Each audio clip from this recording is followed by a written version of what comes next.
Naalala niyo po ba si Cyrus Baguio, ang isa sa mga high flyer ng ating pambansang liga?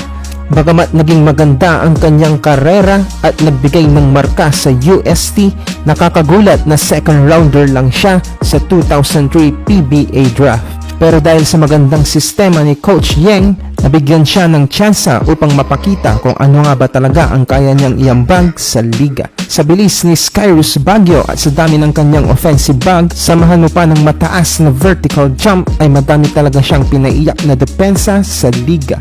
Nagkampiyon siya sa Barako Bull kasama ang mga big time name na sila Raging Bull, Rico Villanueva, Lordy Tugabe, Topix Robinson at ang greatest flopper na si Mick. Pero mas nagningning ang pangalan niya noong napunta siya sa pinakasikat na team sa liga, ang Barangay Ginebra. Pero kalaunan ay na-trade din siya agad sa Alaska sa gitna ng 2010 Fiesta